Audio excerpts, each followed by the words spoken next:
Pressure's on. Thank you. This is it's called a status update. It's kind of like a story, and this is sort of like a part one. I got a call from you the other day, and when I heard your specific ringtone, it was quite refreshing. So naturally, I let it ring. I ended up letting it go to voicemail because I couldn't figure out for the life of me why your name was on my caller ID. I thought that could be only one of three reasons. You're either pregnant, married, or with a bit of faith, you wanted to get back together. I thought that maybe after all this time, you finally understood how sorry I was for ever hurting you. And we'll sum it up to, I didn't know better. So after a few conversations with myself in the mirror and a little motivation, I finally got the courage to listen. In the voicemail, you stated that you wanted to grab a bite to eat and catch up on things because something in you was feeling indifferent. And it was simply because of that last statement that I feel it was my duty to lend a helping hand. So I saved that voicemail and labeled it Lois Lane because it's been a while since I felt like I was your Superman. Oh, what? Hold on. Say it again. And it was simply because of that last statement that I felt it was my duty to lend a helping hand. So I saved that voicemail and labeled it Lois Lane because it's been a while since I felt like I was your Superman. Yeah. Classic. Thank you. Then I waited a few days to call you back, just so that my heart had time to rehearse its lines. And barely being able to hold the phone steady, when you asked me how I was doing, as nonchalant as possible, I said I'm fine.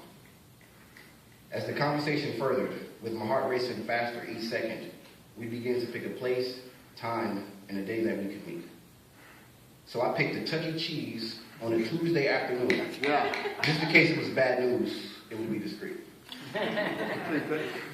We finally meet up, and you look just as beautiful as the day that we first met. And for me, that day keeps reoccurring, but I'm just hoping that you wouldn't forget. As if a cat had my tongue for hostage, somehow I forgot how to speak. With a forced smile upon my face, I made my way over to you. We hugged, and we took our seats. And the first thing out of your mouth was, "How was everything? How have you been?" As the lies began to manifest, I looked into your eyes and said, "I'm great." But little did you know, in my head, that sentence didn't end. I would much rather tell you that since you've been gone, food had lost its taste. I haven't got a wink of sleep. Every girl that I try to date is exactly like you. And when we're together, literally, that's the best I've ever felt. The list went on and on as I began to hear you speak because unknowingly, I guess I asked, "How about yourself?" Then I heard you say that you had moved on. And at that instant, my feelings became public, as if they were displayed on the poster. Then you continued with, "You really miss me, but ultimately, you needed closure." I can see the look of relief on your face, but as for me, I felt something different on the inside.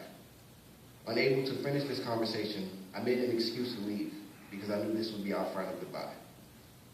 As we hugged for the last time, I wanted to tell you how sorry I was, and that I love you, and I would fight for you at any cost. But the fact of the matter is that when I had you, I acted as if I didn't want you, so ultimately, I lost. And with one final look back, I realized that I never wanted to feel this again, or never wanted this incident to repeat.